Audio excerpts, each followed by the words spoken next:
Good afternoon, folks, and welcome to the 6th session of the TQS Business Standards Webinar Series.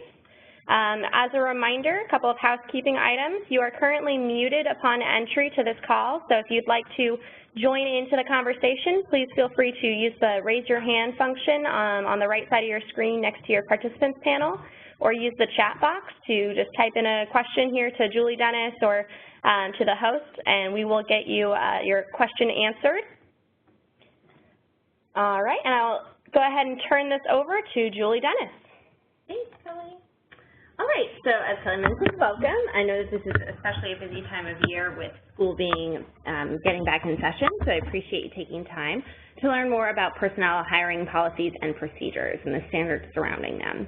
A couple of things. We are recording this, and this will be on the NRC shortly. The second thing is, of course, as most of you know, Reaccreditation 2017's due date has passed. But it's never too early to start thinking about Reaccreditation 2018, so, or just to further inform yourself on the standards. So that's kind of why we're continuing this series throughout the summer. And then lastly, just notice the new template that mirrors the new marketing campaign. So we're excited to have that up and running. All right, so today's agenda, this should look pretty standard to what we normally discuss on the webinars. So we'll do an introduction and learning objectives, scenario, highlight some new requirements, review the personnel volunteer policies and screening procedures, give some general tips, discuss resources, and of course, answer your questions. Also, this hopefully looks pretty familiar as well. So why are we moving to this, or why did we move from TQS 1.0 to TQS 2.0 in January of 2016? And we did this for a number of reasons, to implement lessons learned, to decrease risk, to protect our brand, and then to adapt to our ever-changing network. So that's why we've revamped these standards. They went into effect in January 2016, and we lovingly call them TQS 2.0. So the objectives for this session are to understand the personnel policies and screening procedures, what is new and what's changed, to understand indicators that meet these standards, and to know where the tools and templates and other resources are, either on the NRC or externally for your use. One other thing that I always like to say in the objectives slide for these sessions is that we're always, when you're thinking about creating policies and procedures, always remember the intent. We are really cognizant of intent, and if you meet the intent of the standard instead of just like checking boxes. So that's just something that as we kind of go through, you'll kind of hear me say again, or you might want to think about intent of standards. All right, so let's do a scenario. So first of all, a staffing crisis. You might think that this looks familiar if you joined us in March, and it is familiar. We went over this in March, but today we have a little bit of a different lens. So let's just read it. An affiliate has created a solid foundation of policies, procedures, and documentation to protect the organization, its staff, the students it serves, and the affiliate's reputation. This includes a thorough screening and hiring process with background checks for all individuals working with students. The affiliate discovers that one of its site coordinators has had sex with a high school student. The student has shared this information with other students, and significant evidence exists on text messages. So one of the questions that we'd like you to think about, and you are more than welcome to either chat in the chat box or to raise your hand and we can unmute you, are just to take a second and think about what are policies or procedures that could be put in place to prevent this happening again. So I will just hopefully you'll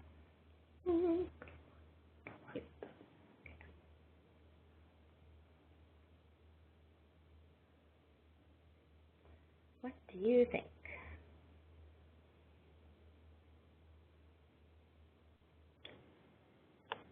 No, sorry. So we have a couple of answers that are coming in here. So no cell use between coordinators and students. Another that is social distancing. And another that is a boundary policy. Great. Those are all great answers, and of course these all surround personnel policies. And so we will get into that momentarily. Thank you for the responses. All right, so what's new and what's changed? So we have a couple of things here. For personnel, well, first of all, before we go into what's new and what's changed, with these three standards in particular, our focus and our #1 priority is youth protection. So I want to begin with that. We are, that's really where, you know, obviously the kids we serve, very important that we also protect them. Great. So secondly, so what's changed for Business Standard 3.5 personnel policies? We now have a couple of different parts of the standards, specifically for those of you who did your pre-reading, parts B through D. So that surrounds transportation of students, district's crisis management. Those are new. And one quick note on the crisis management, it's framed not creating a crisis management, but having the staff understand the school's crisis management plan and procedures. However, parts A and E of the standard are brought from other places from TQS 1.0. So those should not be new to you, just parts B through D. Also, in general, for personnel policies, the staff must sign confidentiality agreements as well as documentation that they've received the personnel policies. So that's something that we just want to note. And the personnel policies, we also want you to remember that it's really, this is kind of a bare minimum of requirements, and we want you to think more about policies on telework, whistleblower, other policies that you might want to include in personnel, and that you can actually, which I think I mentioned in another slide, but I'll mention now, you can actually call that personnel policies a handbook and include your volunteer policies in that. It doesn't have to be specifically personnel policies. Whatever you want to create that meets the intent of the standard, that covers the aspects of the standard, is fine. Also changed is screening procedures. So how has this changed? In the TQS 1.0 standards, we had just the background check, but now we've added more specific elements that go beyond the background check and include other aspects of screening. And I'm actually going to have Chris Murray here, the Director of Standards and Accountability, kind of explain a little bit about how that came to be. Yeah, and so thanks, Julie. So one of the things that we just wanted to highlight with the screening procedures is that for those who have gone through an accreditation or reaccreditation in the past, you probably submitted your background check procedures as the bulk of your screening procedures. We did in the past have separate screening procedures that covered hiring practices, but provided very little in terms of specifics. And so oftentimes the background check policies would cover, based on what they, how comprehensive they were, would cover some of those screening policies and procedures. Now we are really separating those and thinking about them a little bit differently. You saw on a previous webinar around background checks that we have a lot more detail around background checks, policies, procedures, and record keeping. And this really is around your hiring practices. This is about making sure that you're interviewing, that you're posting job descriptions or having formal job descriptions, and that you are abiding by your background check policies as it relates to those staff that are required to undergo background check procedures. So again, the reason this is listed under changed and not new is because this always did exist. We just have blown it out a little bit more to be more specific, so that we could address some of those hiring practices as well as the background check. Great, thank you. And then quickly, what's new? Business Standard 3.6 for volunteer policies. We did have some volunteer aspects in TQS 1.0, but we've separated out policies and volunteer policies into its own standard. So it's technically a new standard. All right, so let's go and take a little bit more of a dive into personnel policies. So how often do you need to update this? Every 3 years. And what do you need to upload to Box for reaccreditation?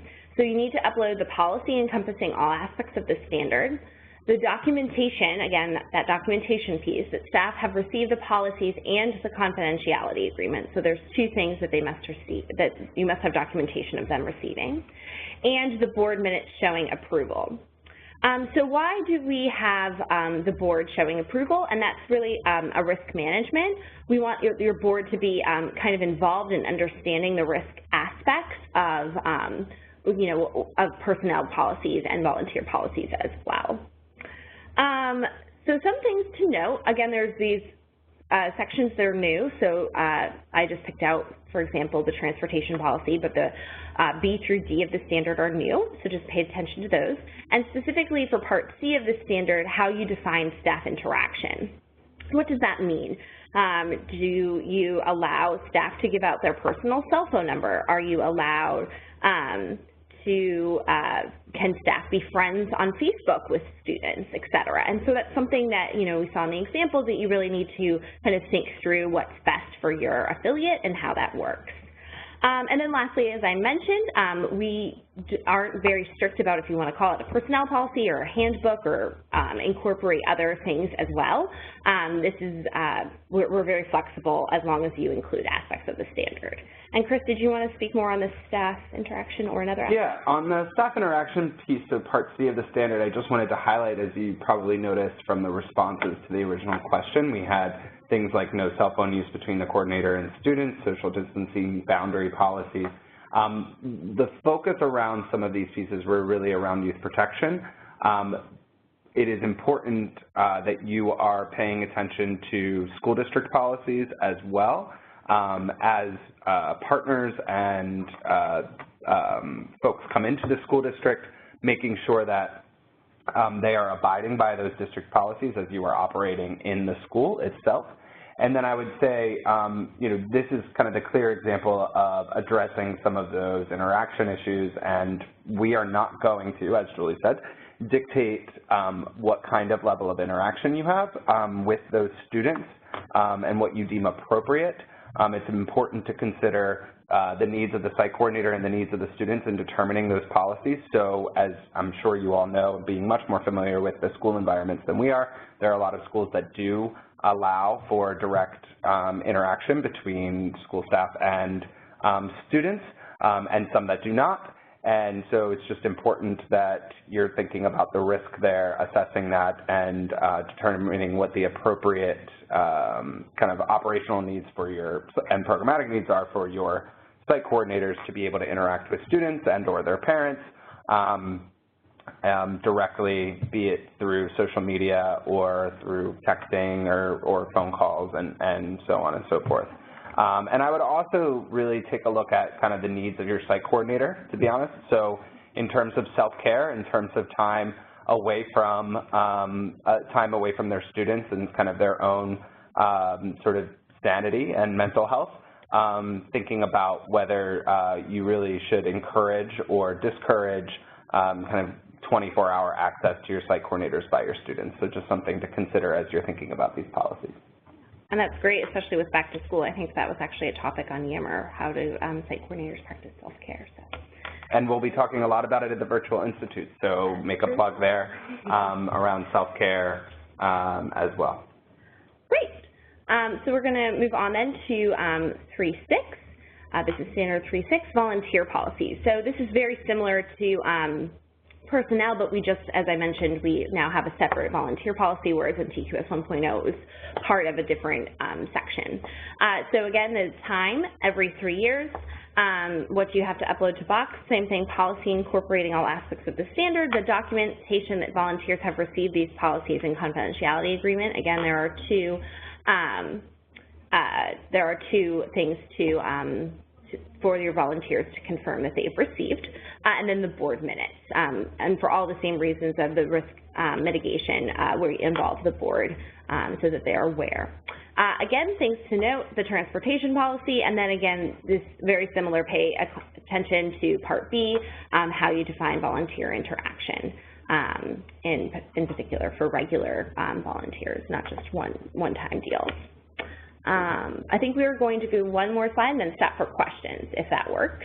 I do see some questions coming through the chat, so just bear with me for about 3 more minutes. So Business Standard 3.7, screening procedures. So once the policies are, again, similarly, once the policies are written, none. However, of course, we always encourage affiliates and their boards to take a look at policies, especially if you find that they're not working or they're not working for you or things have changed within your affiliate that requires the policy to be changed, to re-examine them. For a box, you must upload procedures encompassing all aspects of the standard and the board minutes showing approval. And we have a couple of different things to note. Again, we note the additional requirements around the screening, so that's A1 through 3 of the standard. As we mentioned, the screening, this used to be only the background check, and now we've expanded it. Another thing to think about is that you can actually include these in that handbook that I mentioned. If you wanted to just put personnel, volunteer, and screening all in some sort of employee handbook and label it that is totally fine. We will find it when we go through the reaccreditation review. And then really let's focus on Part B of the standard, which includes if you have minors as volunteers. And this is really something that you should think about a lot. Just how they will ensure that the contact info for minors, parents, and guardians, how the minors will be supervised, like maybe they will only always work in groups, never alone, for example, potentially outline what minors are and are not allowed to do as volunteers. And we've also seen that some affiliates just do not have minors as volunteers, and that is fine as well, and you would just put that in your procedures that we do not have any volunteers under the age of 18. That's acceptable. And now, because I'm sure that the chat box is buzzing, we have questions. So, Kelly, do you mind reading those out? Sure. So the first question that we've got here is, although we know that we don't want to dictate boundary setting, do we have any set trainings that address best practices in youth protection and addressing things as boundaries that are outside of TQS? Yep, thanks, Peter, for that question. What I would respond with is kind of my straightforward answer is no, that come from the CIS National Office. However, your membership to the Nonprofit Risk Management Center will give you a lot of access to, be it guides, standardized policies, as well as some webinars that they run around some of these youth protection items. And so I believe Julie has linked to a few of those on the NRC, and I'll let her speak to that. Yes, actually that's going to be coming up in our next section. We have a lot of resources. The other thing that I just want to always make sure folks are aware is that because of your affiliation with CIS, you actually have a free login to Nonprofit Risk Management, and so all of those resources are available to you. So they do have webinars from previous months. Additionally, every month they currently run a webinar, and I'm sure that if you couldn't find the webinar topic that you were, had a question about, they're super responsive, and they would be willing to probably run a webinar on a certain topic if you showed interest. And again, they just provide that they have a lot of resources. So I'll show you where those are, and we've linked those on the NRC. I'll show you momentarily. Great. So we have another question in the chat box here about volunteer policies. So the question is, should volunteers transport students, and if so, what type of approvals or processes should be in place? So I guess to answer the first part of that question, should volunteers transport students, I would say that we as the national office do not have sort of a directive along transportation of students. What I would say in my experience engaging with folks in our network and thinking about this, there is I think some real concern when affiliates do provide transportation to students, be it through a shuttle service or through just driving a student to and from school or to and from after-school programs, that this does present some challenges.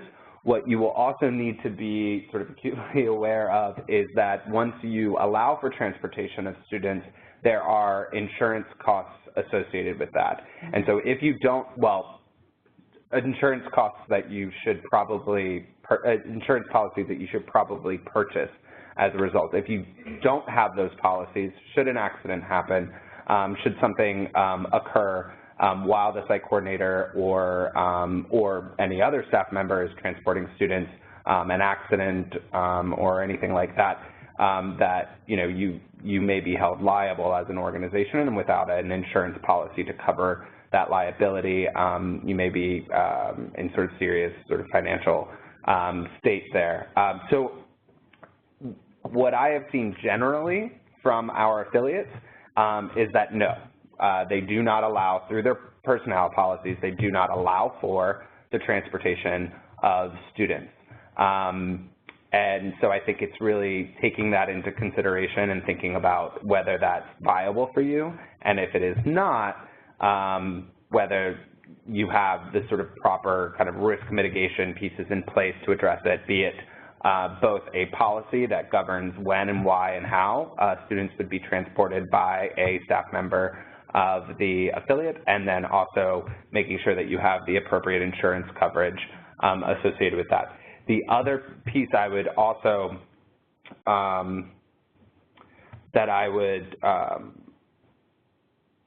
lost my train of thought. Okay. And then I guess yes, sorry, and so there was a question actually clarifying there around volunteer transport, not staff. So I would say the same, and I would say probably most of our affiliates would not allow volunteer transportation, and I would say the same sort of policies would apply to volunteers versus staff in terms of whether there is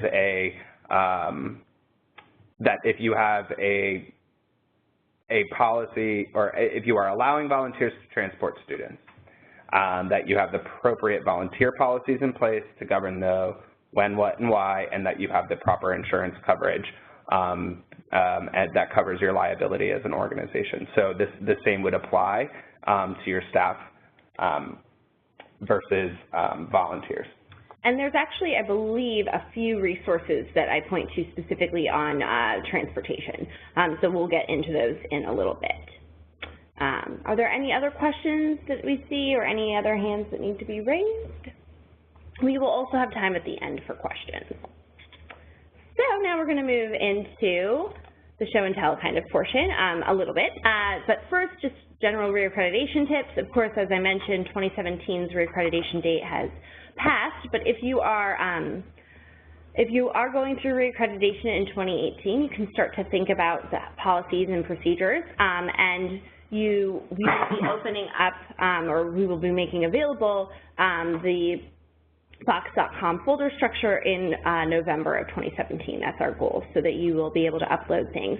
As you know, Box never really, you have access to Box currently, so if you want to right now upload policies in a folder that just says 2018 and then you can move it later, that's totally fine. And that kind of goes to the second point about, as soon as you get a policy updated and approved, upload it right to Box. Don't wait until the day before in, the end of May, June of 2018, where you'll be trying to upload everything.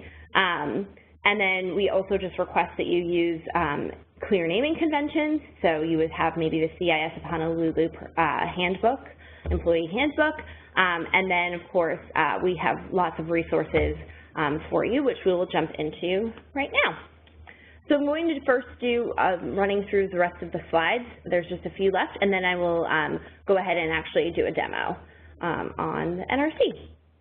So resources for you. So for those who don't know, the resources are found in the nonprofit operations section, and we have a specific section called Policies and Procedures Standards, and you'll find personnel policies and volunteer policies under there. And if you can't see it right now, don't worry, I will show you where these are shortly. So under the guide for personnel, under the personnel policies, we have, if you scroll all the way to the bottom of guide, which has just questions, we also have tons of resources, and again, nonprofit risk management, we link to lots of articles, webinars, they have a policy generator that, again, you have access to, and so definitely use all the resources available. One thing that you might have a question about is, normally our guides include a CIS of Honolulu example. but for personnel policies as well as volunteer policies, we include no example, and why is that? And this is really because we, A, don't want to be dictating personnel policies that would put national in a co-employment situation, but also we really think that it's important that you look at the personnel and volunteer policies for your own affiliate and determine what is best for you. You know, as we mentioned, the number one concern here with these policies and procedures is the youth protection aspect, and you need to determine for yourself and your affiliate what that means.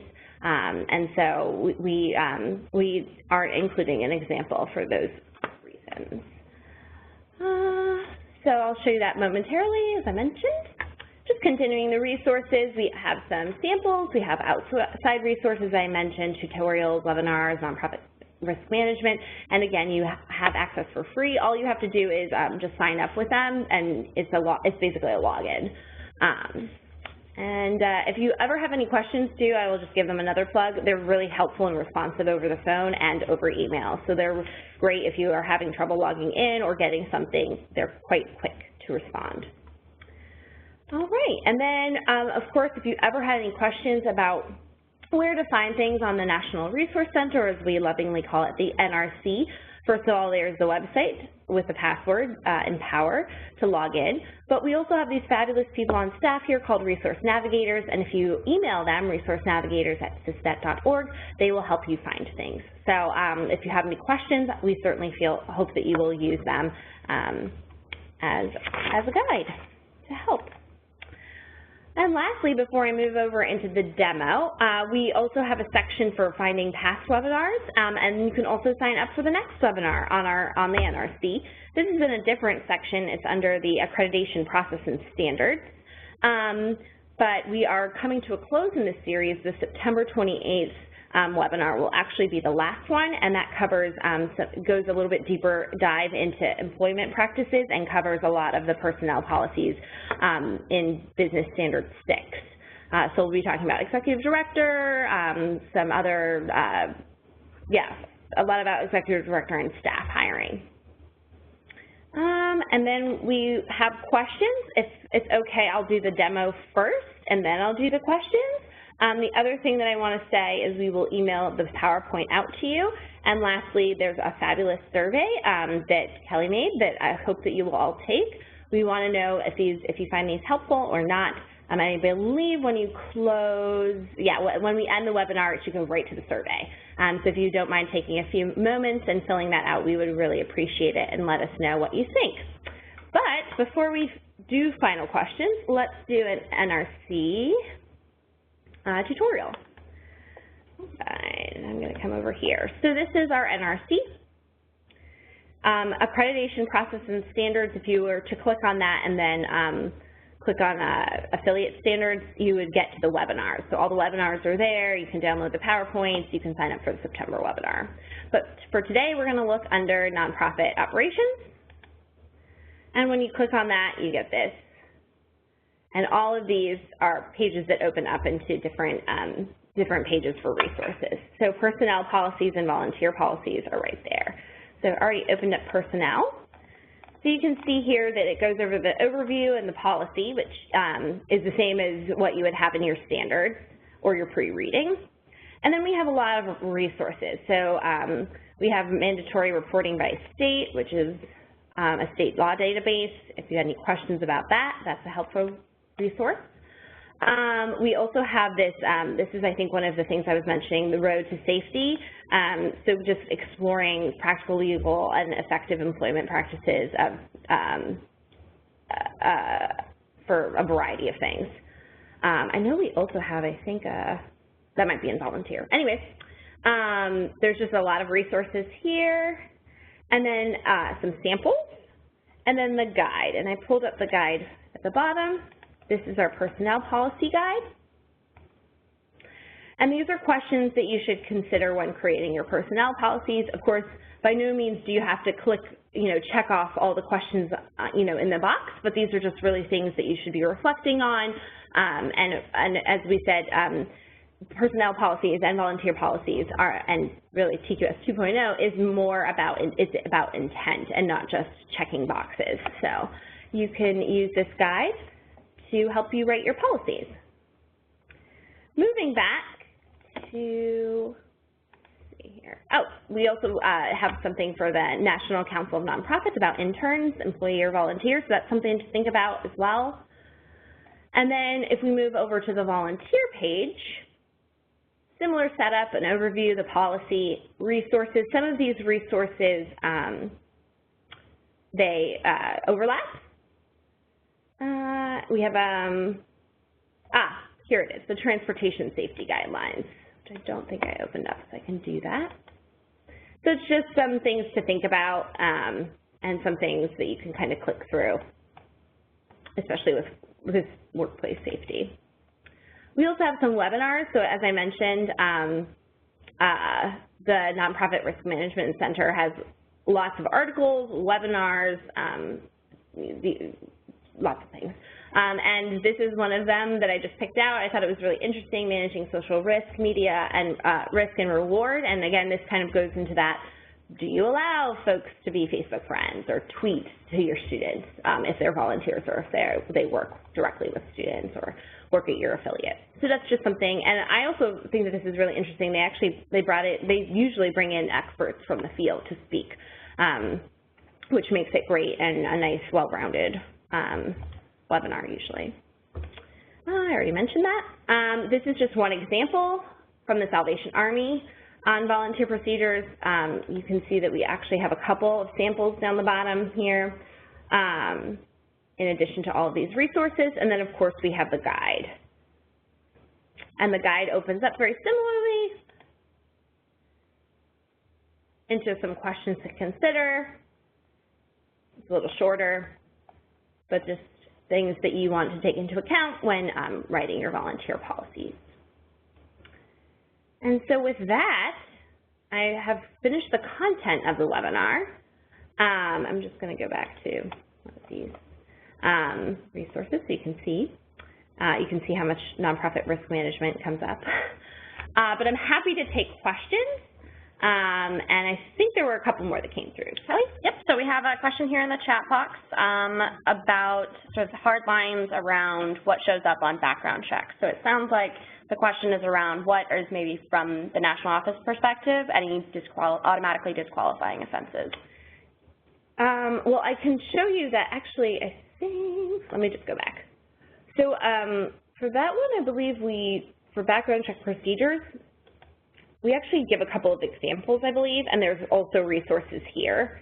But I believe that this actually opens up into a guide with questions to consider. But then also this one does have an example, and so, Chris, I didn't know if you had anything off the top of your head, but there were a few things here that CIS of Honolulu mentions are immediately disqualifying. Yeah, I would say that we don't set a hard line necessarily in any sort of specific place when it comes to the things that show up on background checks. So it really should be a conversation that you all have with your leadership, and I would say also with your board potentially. I know some boards get more involved in personnel issues than others, or personnel items, I shouldn't say issues, but personnel items than others. So, act accordingly in engaging your board on this. And I would recommend sort of approaching your board from a risk standpoint. One of the places that I would say, if we were to go out and draw a hard line, would be certainly those offenses that would come up around youth protection, really. So being convicted of a sexual offense, particularly a sexual offense with a minor, and any kind of hit that you may get with that. It's really important that as part of your background check process, you are checking the criminal sex offender registries, both locally and nationally, to make sure that you're seeing that if it should come up. And one of the reasons why we instituted the new requirement that background checks are conducted every 3 years, and I know a lot of states and local affiliates may engage in a background check process that does sort of continual hits or addresses continual hits, so they don't need to like re-up the background check. Not everywhere does that. So that's why we instituted sort of the continuous background check process to make sure that if there was a lapse in systems talking to each other, where a crime may have been committed in one state that was not registered in the state in which the background check was conducted, that those things are spotted as they come up and as they do hit the registry. So no, we don't outline any specific hard lines. I think if we saw background check procedures or policies that did not address or identify, sort of either be it sexual or minor related convictions or very serious crimes, then we would potentially flag that as a problem, and at a minimum a very strong recommendation, if not a finding, related to the background check procedures. So important that you're having that discussion locally and thinking about that. We have had a lot of discussions with affiliates where there are sort of like a blanket hits on criminal background checks have prevented them from moving forward in a lot of hiring practices because of minor offenses. We know we work in communities of high poverty that, and some correlation to high levels of crime, and some affiliates don't want to be punitive against someone who had a kind of a misdemeanor in their youth, and has certainly turned around their life or depending on the crime. One of the things I think that folks probably look at around sort of drug offenses, particularly nonviolent drug offenses, and as those laws, as I'm sure you've noticed, across the country are changing. Some states are actively looking at retroactively pulling those criminal offenses from an individual's record, some are not. And so that's something for you to consider as part of the process about whether you would look at things like nonviolent drug offenses with more scrutiny than you may look at something, sort of more major that is sort of a blanket, yep, absolutely, no. And again, that's up to you all, and I would really encourage you to be having the conversations as these issues come up, having the conversations with your school districts and your schools administrators, because particularly if that school or that school district has a policy around minor drug offenses, and that those are disqualifying for gaining access to the school or gaining access to students in the school, then you would not want to be violating that policy or put yourself at risk of losing that relationship because of that. So just things to consider as you're having those discussions. The one thing also, since I'm talking, that I lost my train of thought on earlier around transportation of students, really make sure that your policy around transportation of students also matches up with your policies around whether or not a staff member can use their personal vehicle for CIS work. So it's one thing for commuting to and from their work locations, be it from their home to their school or from their home to their office. That policy should make sure that it does not conflict with any policies related to transportation of students.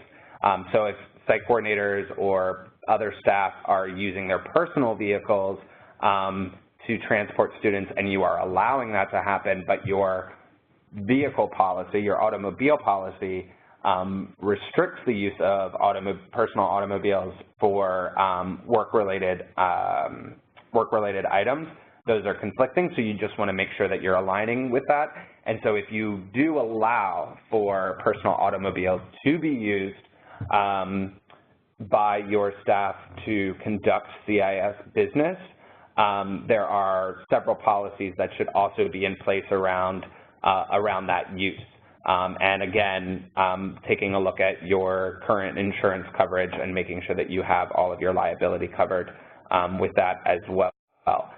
So I know here at the national office, our policies around personal automobile use do have a lot of details around actually end up getting into things like cell phone use while driving. and the participation in conference calls and things like that to ensure that while we are allowing staff to use their personal automobiles to conduct CIS business, we are setting forth safety policies to ensure that we are covering ourselves around any kind of dangerous distractions or potential accidents on the road. And here's the document I was thinking of. So this is Nonprofit Risk Management's transportation issue. It's actually quite comprehensive. It's, excuse me, about 20 pages long. It hits a variety of issues. It also, I know I just glanced at the second page, and it also mentions about volunteers. So definitely please use these resources from Nonprofit Risk Management. And this is a relatively newer resource from 2016. You'll note that some of the webinars are a little bit older because, as I mentioned, they do these webinars every month, and they have been for, I think, since 2009. So a lot of that information, though, that I've found on the webinars is still relevant, and each month they're coming out with new webinars. Do we have any other questions? Or anybody wants to raise their hand, or? I'm not seeing any hands raised in the participants panel or any other chat box questions at the moment. Of course, folks, if you have other questions after the webinar, you can reach out to us or reach out to the resource navigators to point you in the right direction. Okay. All right, we'll just hang out here for a few moments.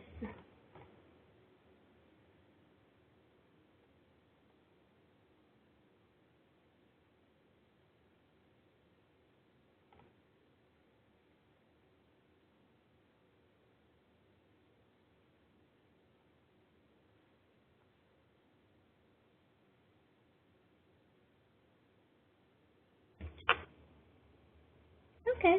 Well, thank you so much for joining me today. We look forward to seeing you at our final webinar in this series next month. And again, if you would be so kind as to fill out that survey once the webinar ends, it should take you directly to it, and you'll be great to go. Have a wonderful rest of your day, everyone. Thank you.